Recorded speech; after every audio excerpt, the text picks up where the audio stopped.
Join us on a visit to Pawnee, Indiana, coming up next.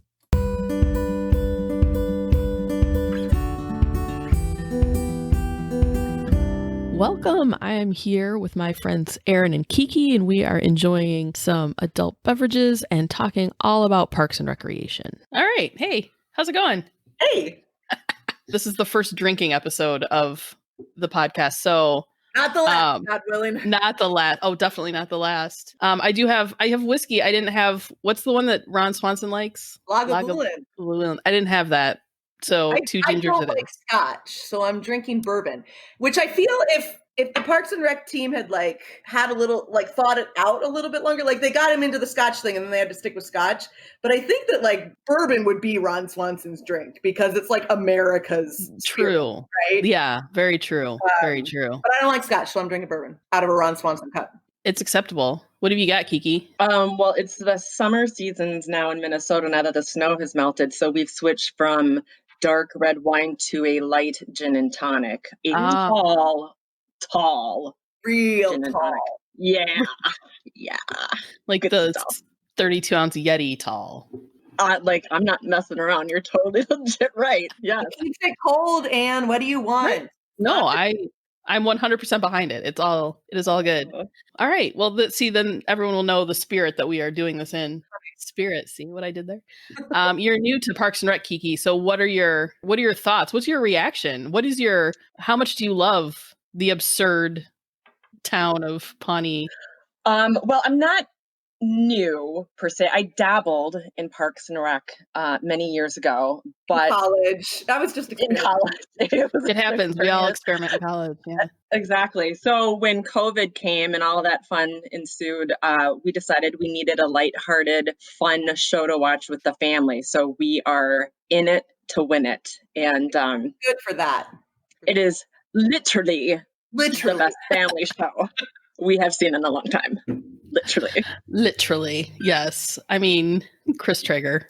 And there's something for everyone. The kids have Johnny Karate, and the moms have Chris Pratt. There's something for everyone.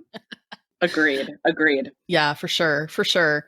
I love in this era of let's not be political, but in this era of maybe government is interesting around here. I think Leslie Knope is what we should all look for in our public servants. Yes, think of Leslie in November when the election comes around. Yeah. I thought of her every November.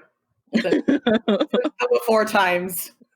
Yeah, it's unfortunate that we just don't have a Leslie that can maybe get us out of some of the messes we've managed to get ourselves in. Leslie and waffles. Oh, waffles. Is it Jimmy's? What's the Jimmy's? Is that the place where she? JJ's Diner. Oh, JJ's. Yeah. That's so funny. I wonder if that was an Amy Poehler. Why waffles? That seems specific enough that it had to come from somewhere, Yeah, no, I mean, do they just throw that out there? What's a food that would be sort of funny? I mean, waffles aren't comedic on their own, are they? Well, I mean, you can't have a comically huge stack of waffles, which she has had with the whipped cream and stuff on top. Yes. That plays better than oatmeal for sure. Right. Yeah, Leslie would not eat oatmeal. No. That just wouldn't work. That's not her jam. No. You can't embrace the morning you get up on Galentine's Day and have a little bowl of steaming oatmeal. That's not not okay. Although I have to admit, I am more of a Ron Swanson. I am. Give me all the bacon and eggs you have. That's 1,000%. Yeah, that is much closer to how I live my life. Although I will say, one episode resonated with me.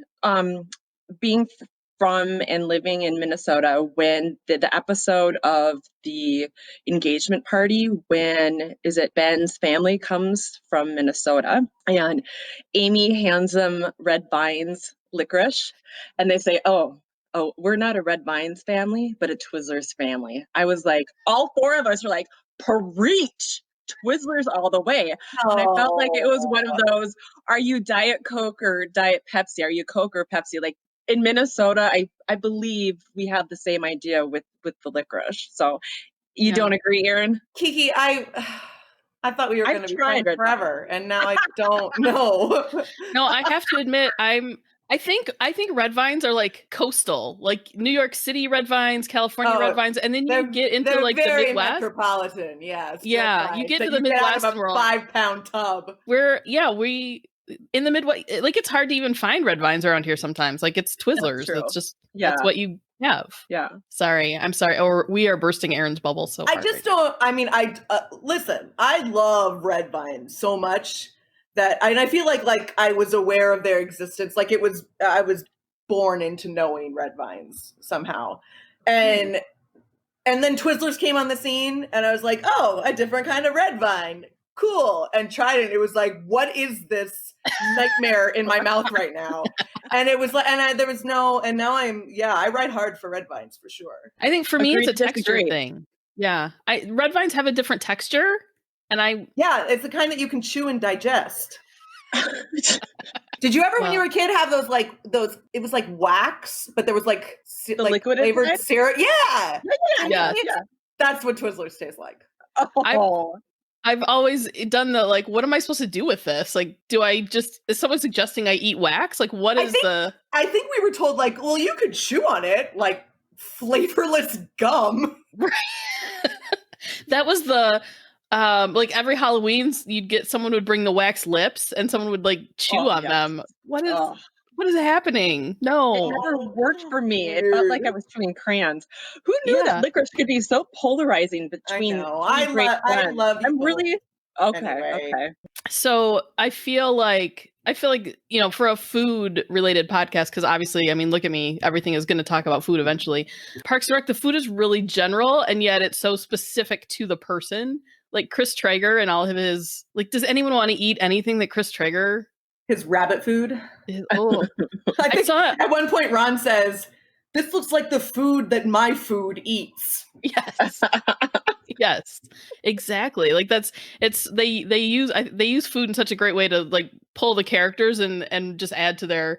I love them all, but they're all sort of caricatures of a certain sort of individual. And like when the calzones make him sick, it just makes me laugh. Like the calzones have about betrayed me. I can't. All right. Favorite episode. Wait, real quick though. What's Paunch Burger? Yeah. Is that like, because there's like a lot of satire in Parks and Rec. Like a lot of it is like you were just saying, even like it's based on a certain type of person, a certain type of place, and a certain type of fast food chain. So I don't know if that. I mean, it really could be any burger place, but I didn't know if you knew anything about like what the Paunch Burger with their like 78-ounce soft drink or something like that. Like Kiki's making a face like she hasn't gotten to that yet. I might have fallen asleep on my spunk mat during that episode. I think it's more in the later seasons, like when Eagleton comes into the picture, and spoiler alert, Kiki. Right, I know, man. But basically, it's a big, disgusting fast food chain. It's called Paunch Burger. Like, that's the building. That's the building. That's what they're building on the park. Is that what they're want to build on the lot? Okay, but it's like it existed anyway, and it's like the burgers are just massive, and like you can't even eat it. And every time I saw one, I was like, I really want one of those. Right. No, that's while they're talking about how terrible it is, and you're like, I know. Get it in my face right now. Exactly. I would drive through. It's fine. Yeah, Dan and I were talking about that the other day, and like the tubs of drinks and because that was right when all kinds of cities were doing like, oh, we're going to outlaw large soft drinks and all the stuff. And yeah, I mean, is that really going to work? No. Not I'll buy two small ones. Right. That's right. I'll buy two small ones and pour them into my own cup. That's fine. I can do that.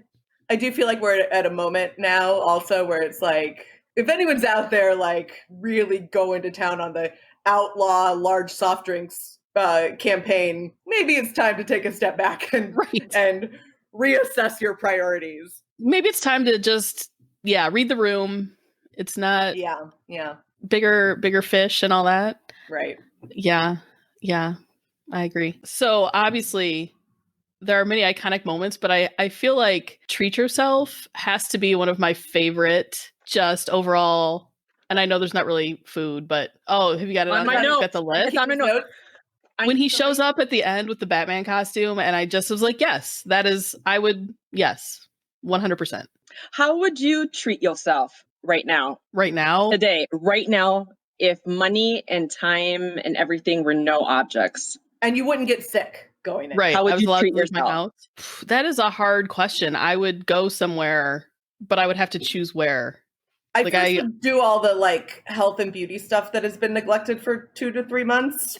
Right. You know what I'm talking about, lady. That wouldn't, I was going to say, but that wouldn't take a whole day. It might take a whole day. My haircut will probably take a whole day when it gets there. Yeah, but assuming that all that was taken care of, yeah, it would be like just it would be socializing and eating and drinking. That would be it. Like my friends and I have started making a list of like all the things that's going to be part of what at this point I believe is going to be like a 3-day long party when we're allowed to see people again. And we just keep adding stuff to the list. And it ranges everything from like karaoke going all day long, whenever you want, just jump in, do a song, to hugging. We're just going to hug each other. We're just going to take turns holding each other. It'll be like speed dating, only you don't talk, you just hold. But then everything else is just like eating and drinking and being around people. That would be it. I don't even need to go anywhere fancy to do it. Yeah. I mean, I'm an introvert. I usually choose staying in my house and I'm ready to go. I'm ready to see someone else and do something and eat at a table that is not mine. Yeah. Although, to be fair, we've started opening up here and I'm not going anywhere. So, yeah, Kiki, how would you treat yourself? Well, first, Anne, what's interesting during this time at home is I think I am an introvert. I never thought I was, but I think I am because after having literally 8 to 10 Zoom happy hours in a week, I went to my husband and I said, I can't go at this rate anymore. I also had a realization that I don't necessarily have to drink at all the happy hours, but it feels weird not to. So how do you get happy then, Kiki? Exactly. I mean, you can maybe drink in the first one. You could do like every other and hopefully keep the level of happiness. I mean, throughout. It's an idea. It's an option. I will dabble. If I had to treat myself right now, I would, the first thing EDB mentioned, I would hug the swear word out of everybody. Out of every UPS man who comes to the door. Get in here, everybody. I've really missed hugging people. And then I would go travel. That was the first thing that we lost during the beginning of this was a family trip to Washington, D.C. And now that I look back on it, it was so hard and so sad then. And now with everything else that all of us have been dealing with, it was like, oh, who knew it was going to get worse and a lot harder. But yeah, I would go travel and eat good food. And I really do like I like the idea of the all day karaoke. So or karaoke. Sorry, we call it karaoke. Oh, it's karaoke here, you know. We all gather around some hot dish and we sing our favorite songs, you know. Oh yeah, they're all Swedish Lutheran hymns, don't you know? Oh, and Prince. We'll sing Prince too. He's a But of course. Oh yeah. I'm sorry, listeners, if that accent is offensive to. I don't want to offend anybody with my my comical Midwest housewife accent. My Minnesota listeners are up in arms right now. Yeah. My Minnesota Kiki. Listener who's on this podcast right now. I was when we started this call, I was going to apologize in advance for my thick accent because I used to live out in DC and we had I'd worked so hard to get rid of it. And then it's come back in full force. I mean, it is thick and it is strong. So my apologies to thick and strong like a good Minnesota woman. Oh boy. Oh geez. Geez. I would get massages, like at least 3 in a day too. That occurred to me as like money's no object. Line them up. Let's get 2 people going to work on there. I don't want to have to. The low back doesn't want to wait for the shoulders to be done. If you know what I mean. Would anybody buy a Batman costume like Ben did? Probably not at this point, but I certainly wouldn't say that it was out of the question. Maybe not Batman. Can I confess something? You have one already? Not that one, but that was my like. I was going to say when I was in the depths of my COVID doldrums, I'm like, well, I'm still in there. But when it first was occurring to me that like, I'm just like retail therapy, let's give this a try. I've never been that person, but why not now? I might have gone onto Amazon and bought one of those inflatable T-Rex costumes. Nice. I treated myself. Yeah. That is Treat that is yourself. good. That is Yeah. the true spirit of treat yourself right there. It is, and that was it. I mean, it was just like, listen, I'm gonna be stuck in this house. I might as well be entertained by myself. Yeah. In a T-Rex costume. And now you can go outside because that's like natural social distancing. Just It really is. And yeah, and there's you're like good. a mask on it and everything. It's very good. I would say that is one of my favorite episodes. What was the other episode when the first wife comes back? Which all of the Tammy episodes are great. The Tammy they episodes. are. And the Tammy mom drinking with Tammy 1, and then sweet Leslie Knope decides that she's gotta throw her hat in the ring and try and save Ron. Oh, that was so good. You know, I think what's so fascinating is I took a picture of that and Instagrammed it. My daughter and I were watching it in the tent, and people knew which episode that was from that one screenshot, and I thought that was so fascinating. It's iconic. My mind my memory blows, and for these people to be like, oh, best episode ever. I was like, how do they know? I think the first time I watched, so I came to Parks and Rec after it was done, or maybe the last season hadn't come out yet, but so I binged pretty much the whole thing, and I think I made it all the way through watching the first time and didn't know that Megan Mullally and Nick Offerman were married in real life, which when you go back and watch it again, it makes it so much funnier just to know this like dynamic between them is so real and funny, and they must just laugh about it. Probably not, but I've thought that about every funny couple. Like they must just laugh all day long. No, probably not, because most of them are divorced now, but you know. Not that they're going strong. No, they're gonna make it.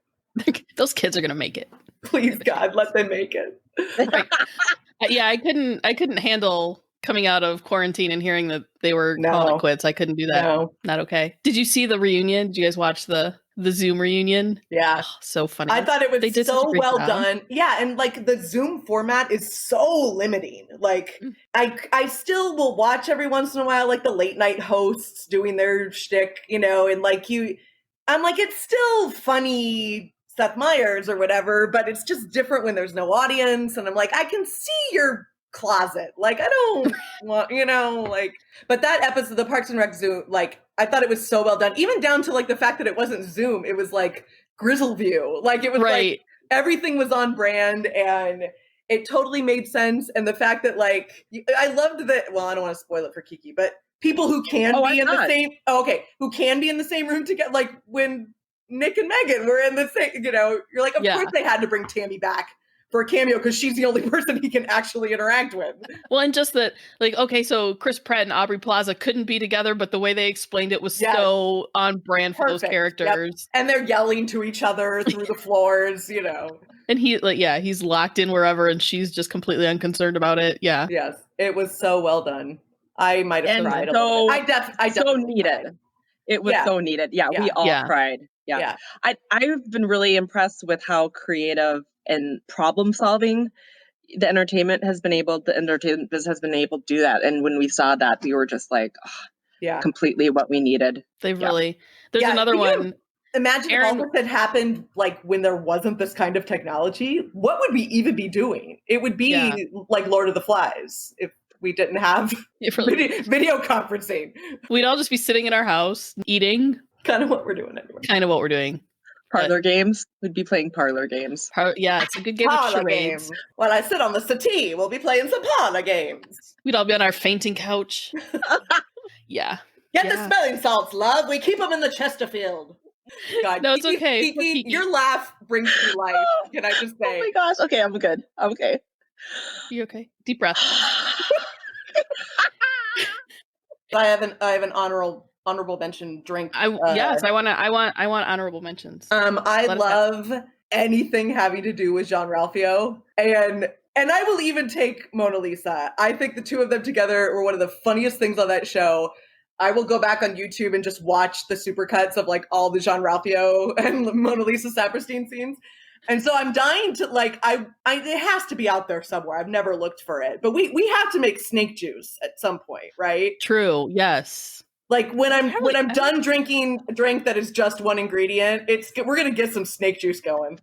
I'm really glad you mentioned John, because John has been a really favorite character for all of us here. And one of his sayings has now hit the Bo Fetterlin repertoire list. Oh, God. Technically, I'm homeless. Oh, because I'm on house arrest. Everybody needs a John in their house right now. I'm telling you, if one character from Parks and Rec could be a real person that I interacted with, it would be Leslie Knope. But then it would be Jean-Ralphio for comic effect because he's so effing funny. Sorry, Anne, I almost did it, but I didn't. It's okay. It's all right. Everything, and I get that some people are like, "Are you serious? He's so annoying. What are you talking about?" It fantastic. Gets me every time. He does. Yeah, he is. Well, and I think it's because he's so over the top that how can it not be funny? Like in real life, you'd be able to be like, all right, listen, I'm going to go away now because I've reached my limit. You're funny. And it helped illustrate like the growing up of some of the other people because he just stayed the same. Like, there was there was no inner growth happening with that guy. Right. Tom Aberford became a small business owner, and he's the one who brought Jean-Ralphio and Mona Lisa into our lives. That's right. He was on a different level by the end. Yeah, for sure. Jean-Ralphio is... Oh. And then when Henry Winkler shows up as their dad, like that's just... Good. Oh, that's a spoiler alert. Oh I'm a spoiler right there. The Fonz. The Fonz shows up. Dr. Saperstein. My daughter is really good at doing Mona Lisa saying, "Money, please," or whatever. Like, I do not do it well, but she does it really well. To the point where I'm like, please don't be so good at that. That's really troubling that you do that character. You're like, oh, money, please. That's a moment that we don't need. Like, we don't. Right. One of those in the world is enough. Kiki, who do your kids like on the show besides Jean-Ralphio? I'm a bad mom. I haven't asked them. Oh, I don't know if there's someone that like comes on and they're like, like, I like this guy, whatever. I think Evie enjoys what's her name, April, because April is like, I don't care, I'm gonna walk my own path and do my own thing. And well, Evie seems to be that type of person as well, as we're learning in her early 11 years here on Earth. So I think she's about the age where her April is going to start coming out. That makes sense. Yeah. Right. That tracks. Finn is still dabbling in Parks and Rec because, he's a 14-year-old dude. So he walks in and he walks out. I think he really likes John, and I think he really likes, what's his name? Tom. Yeah. Because Tom has that appeal. Like, we all want to end up. He just has, he's super confident, and in the end, it all pays off. And right. Like, he keeps managing to make it somehow. Right. Yeah. He kind of, like, he tries something and he kind of falls into just random stuff that works. And I was on board with Tom the second he called chicken parmesan chicky chicky parm parm. But that is a great thing about this show in particular too. And there's a lot of ensemble comedies out there, but this is one where there's no weak character. I have stopped watching other ensemble comedies that I could tell you about at some point because the one character that you just can't take, you're like, you've ruined the show for me completely. I can't watch anybody now, even the ones I like. But this one is like, everybody on it is so good. That's a really good point. I haven't thought about that. I mean, everybody is so flippin' strong. And Donna. Oh, I love Donna. Everybody's so strong and has their role, has their place. Yeah. It's so good. Love Donna. And I love the poor put upon Jerry, Gary, Larry. Gary. Terry. Is there a Terry in there at some point? But there is a Terry in there. So we did, in the before times, did a lot of pub trivia, and as you know, as for our undefeated. That's right. Wherever that was. And sometimes they'll do like themed quiz, like mostly it's just like a variety of stuff, but they'll do like a themed day where it's like all Harry Potter, all Star Wars or whatever. And they did a Parks and Rec theme. And so our team went to that one. We did not win. Like, in order to win, you had to know every answer to every question. Like, that people knew that much about the show. And we knew a lot about the show. Anyway, but they encouraged you to come in costume if you wanted to. And so we ordered a bunch of silver old man wigs. I think that like the way it was described, because you know how wigs can't use anybody's name, but they can like let you know who it's like, late night talk show host. It's like, okay, so it's the Jay Leno wig. I got you. So we ordered like 6 of those and we all wore them, and with like various like shirts with sweater vests and name tags that said like, "Hi, my name is Gary, my name is Jerry, my name is Terry, my name is Larry," and we all went as the various Garys. And my one friend Natalie wore a Mr. Potato Head costume, which was something Gary Jerry also wore. And our team was called An Embarrassment of Gurgiches. And we won the spirit prize. Well done. That is amazing. It was pretty great. And then his family, it's just like, here's all of a sudden he's like, and he just doesn't even like, nothing gets him down. Like, whatever, it's all fine. We just finished the episode where it was they called it the Jerry dinner, where they saved money for anything that everybody else in the office, right? They saved money, anything that Jerry did wrong or whatever. Yeah. And then they'd all go out, and that was a Jerry Christmas party at the same time. And that's where we saw the whole family together for the first time. I think that's the first time that Christy Brinkley shows up. I think so. All four of us were like, what? What is happening? And inside I was just cheering because I was so happy for sweet Jerry. And do you remember that one episode when Jerry's in the bathtub with the candles and a bottle of wine? And they take him out because they needed him for something. I can't remember. I was just like, this is total Jerry. Total Jerry. I want to be a Jerry. I want to be a Jerry. I want to be a nice guy. It would have been so easy for them to make his wife start. I was having a coughing attack. I muted myself, but now I sound like. But it would have been so easy for them to make Jerry's wife be like a dotty Betty Crocker kind of middle-aged. The fact that they made like the icon of beauty from the 80s and 90s, like it was just so genius. And that he's like, and that she is like, isn't he the best? Like she's not a gold digger. She's not she just loves this guy, and they have these beautiful children, and they sing about breakfast, and they're amazing. It might change my vote for who I want to exist in real life, and it might be Jerry, the Gurgich family. Yeah, the Gurgiches. Yeah. Oh, Jerry. So good. So good. And I just like, as the seasons progress and they just get like the meanness of everyone else just gets more and more obvious and more drastic. And he just keeps on keeping on. He doesn't he have a heart attack at some, like they make him have a heart attack at some point, and he's just like, I'm so embarrassed. My big takeaway from this whole conversation is now I need to watch the whole thing again. Like, another that's what I'm gonna do. Yeah. Dan and I were just talking about how like season 1 has such a different, like everyone's there and everyone's starting out, but how it just kind of gets more, everything gets more magnified and a little more absurd as it goes. And like there's the poor guy, Brandanowitz, is that his name, that just disappears? Like we don't even know where he goes. And you could tell like there were moments where they're like, oh no, this is going to be the serious show about government getting things done. And no. I started watching Parks and Rec probably 3 times in season 1. And every time was like, I don't think this is funny. Like, but everyone was like, it's the best thing. It's the best thing. So I'm glad I gave it till season 2. But in season 1, I felt like it was trying too hard to be The Office, which The Office its brand became just cringing at Michael Scott and just like, oh, like who are these people?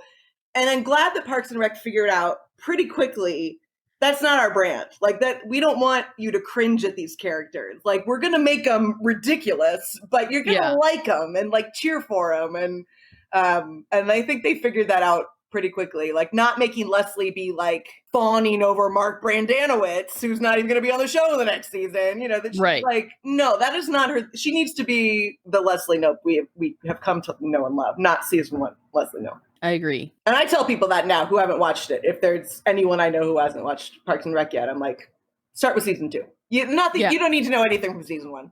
They work in the parks department in a fictional town in Indiana. There you go. Start with season 2.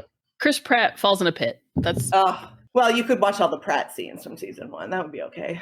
Yeah, probably. Can you guys? Chris Pratt is like a sex symbol now. Like schlubby Andy Dwyer is like up there with the other Chris's of the Marvel Cinematic Universe in terms of like hotness. Right? Who would have guessed that ever? How did that happen? I don't know. I don't know. He started eating like Chris Traeger? Yes. Started eating like him. Literally. That could be it. Literally. And exercising. Literally. You have to. You can't be a Star-Lord and be schlubby and falling in a pit. You gotta be. You can't. You gotta be on top of it. Yeah. Because there's going to be like a scene where they have to hose you down and your shirt's going to be off, Chris. And I feel like I'm in that pit right now, and I'm crawling, trying so hard to crawl up to the top of the pit, and then I'm almost there. I can see the top. I can see the ground, and then all of a sudden I lose my footing, and I go back down the pit. Or you get up and you think it's the top, and like you peek You're over, just on a ledge. and you're like, oh, this is just a ledge in the middle of the pit. Yeah. I'm in Chris's pit. Well, I mean, hopefully there's, Anne is waiting at the top. Not me, Anne, character Anne. Oh. Me too. Or you, but Anne. I'll be at the top of the pit for you. And if you were at the top of the pit, I'd keep climbing. Me too. Agreed. Because you probably have alcohol at the top. So. Oh, for sure. For sure. No doubts there. I'll be like, I know that voice. I can't see her yet, but I know what's up there.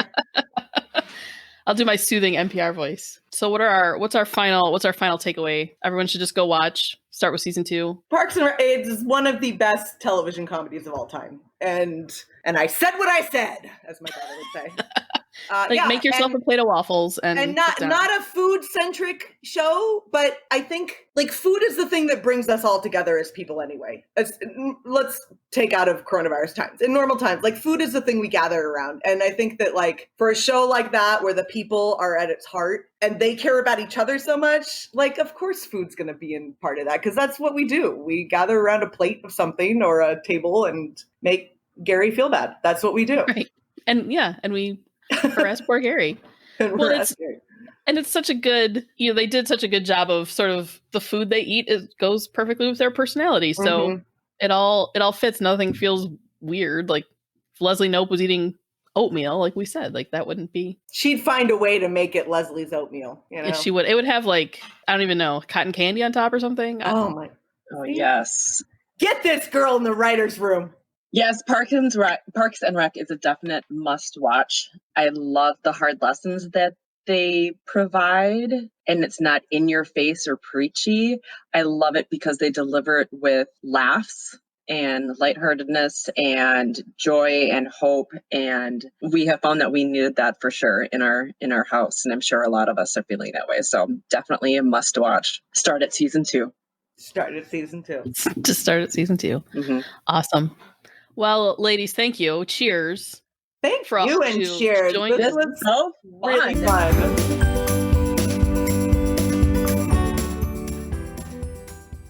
Thanks for listening and for supporting Feasting on Fiction. All the opinions of the panel are ours alone, and we're not associated with the media we're discussing in any way. If you'd like to support us, please head over to cookingthebook.com, check out our Patreon and all of our social media. Thanks.